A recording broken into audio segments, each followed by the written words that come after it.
যেমন modal auxiliary verb দিয়ে যদি আপনি বাক্য ক্রিয়েট করেন সেগুলো কেমন হবে এবং কীভাবে আপনি বাক্যগুলো ক্রিয়েট করতে পারেন সেগুলোর কয়েকটা বৈশিষ্ট্য সহ আমি দেখাচ্ছি যে আপনি কীভাবে এগুলো তৈরি করতে পারেন, কয়েক টাইপের বাক্য কীভাবে তৈরি করতে পারেন। যেমন আমি যদি বলি ক্যান দিয়ে আপনি কীভাবে বাক্য ক্রিয়েট করবেন। এখানে প্রথমত সাবজেক্ট প্লাস ক্যান দিয়ে প্লাস ভার্বের বেস ফ্রম, এটা হলো প্রথম স্ট্রাকচার বলতে পারেন, বা এটা থেকে আপনি অনেক ধরনের বাক্য নিজের মতো করে ক্রিয়েট করতে পারবেন। সেটা কিভাবে? যেমন দেখেন, আমি যদি এখানে বলি, এই যে এখানে উদ্দেশ্য বললাম, পারমিশন বললাম, এবিলিটি বললাম, পসিবিলিটি বললাম, সেটা কিভাবে আপনি প্রায়োগিক অর্থে এগুলো প্রয়োগ করবেন। যেমন আমি যদি বলি I can do the work, কথাটা একটু বুঝেন, I can do the work, ঠিক আছে, আমি কাজটি করতে পারি, তাহলে এটা কি?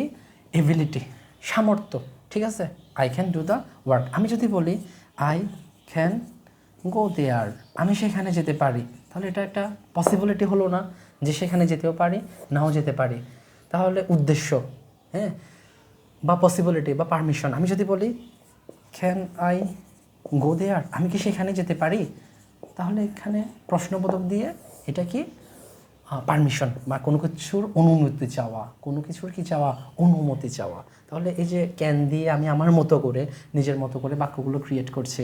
এখানে আমি সামর্থ্য দিয়ে বলছি, এখানে আমি সম্ভাবনা দিয়ে বলছি, এখানে আমি পারমিশন দিয়ে বলছি। তাহলে এভাবে আপনি নিজের মতো করে বাক্যগুলো ক্রিয়েট করতে পারেন। এগুলো থেকেও আরও কয়েক ধরনের সেন্টেন্স আপনি ডিফারেন্ট ওয়েতে নিজের মতো করে ক্রিয়েট করতে পারেন। সেগুলো হলো কেমন? যেমন আমি আপনাকে দেখাই। যেমন আপনাকে যদি বলি যে he can have a garden, তার একটি বাগান থাকতে পারে। চিন্তা করে দেখেন, এই ক্যান দিয়ে কি থাকতে পারে? সম্ভাবনা, তার একটি বাগান থাকতে পারে। হি ক্যান হ্যাভ এ কার, তার একটি গাড়ি থাকতে পারে। হি ক্যান হ্যাভ এ, আপনি যেটাই বলেন, এখানে জাস্ট এই নাউনটা চেঞ্জ করে দিয়ে মানে সম্ভাবনা, কারো কোনো কিছু থাকতে পারে, অধিকারে থাকতে পারে, সেই অর্থে এই স্ট্রাকচারটা ইউজ করতে পারেন। এখন আরও একটা স্ট্রাকচার যদি বলি, যেমন হি ক্যান বি অনেস্ট, তাহলে দেখেন সে কি হতে পারে? সৎ হতে পারে। যেমন আপনি একজন মানুষকে চিনেন না, সে কেমন হবে? সে কেমন হইতে পারে? সে সৎ হইতে পারে। সে কি হইতে পারে? অসুন্দর হইতে পারে।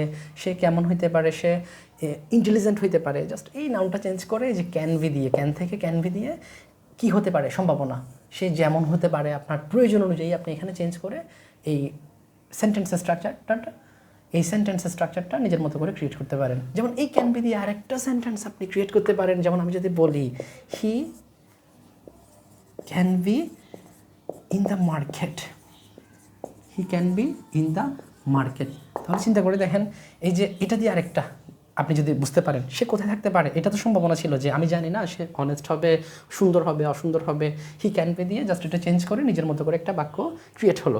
এখন আরেকটা ক্যান বি দিয়ে যদি আমি বলি he can be in the market, সে বাজারে থাকতে পারে। He can be in the hospital, সে হসপিটালে থাকতে পারে। He can be in the, আপনার প্রয়োজন অনুযায়ী জাস্ট এটা চেঞ্জ করে দিলেই বাক্যগুলো ক্রিয়েট হয়ে যাচ্ছে। তাহলে এই ক্যান দিয়ে আমি এখানে 4টা বাক্য সেন্টেন্সের স্ট্রাকচার ক্রিয়েট করেছি শুধুমাত্র এই ক্যান দিয়ে। এখন সেই ক্যানটা যদি একটু আগে এনে সাবজেক্টটা পরে নিয়ে যান, সেটা আবার কী হয়ে যাবে? প্রশ্নবোধকে পরিণত হয়ে যাবে। তাহলে খুব সুন্দরভাবে আপনি নিজের প্রয়োজন অনুযায়ী বাক্যগুলো ক্রিয়েট করতে পারবেন। এমন সব দারুণ দারুণ ভিডিও পেতে, ইনফরমেটিভ ভিডিওগুলো পেতে অবশ্যই চ্যানেলটি সাবস্ক্রাইব করে ফেসবুক পেজটি ফলো দিয়ে রাখুন। আমি চেষ্টা করব আপনাদেরকে সহজ এবং সাবলীলভাবে ইংলিশের বেসিক থেকে একদম অ্যাডভান্স লেভেলে কীভাবে আপনি অটোমেটিক্যালি, দ্যাট মিনস হলো আপনি নিজের মতো করে বুঝে বুঝে স্টেপ বাই স্টেপ ফলো করতে পারেন। আমার ভিডিওগুলো একদম বেসিক থেকে শুরু করে একদম অ্যাডভান্স লেভেলে যারা যেতে চাই, মোটামুটি আমার ক্ষুদ্র জ্ঞান যতটুকু পারি আমি আপনাদেরকে সহযোগিতা করব যে কীভাবে আপনারা ধরতে পারেন। অনেকেই ধরতেই পারে না যে কীভাবে শুরুটা করবে, সেটাই বুঝতে পারে না। তো আমি স্টেপ বাই স্টেপ চেষ্টা করব একদম খুঁটিনাটি থেকে শুরু করে আপনারা কীভাবে শুরু থেকে শেষ পর্যন্ত স্টেপ বাই স্টেপ ফলো করে নিজেকে শক্তপোক্ত করতে পারেন। সবাই আমার জন্য দোয়া করবেন, আপনাদের জন্য সবসময় শুভকামনা থাকবে। আবারও সবাইকে আসসালামু আলাইকুম, আদাব, নমস্কার জানিয়ে শেষ করছি আজকের মতো। দেখা হবে নতুন কোনো লেসনে।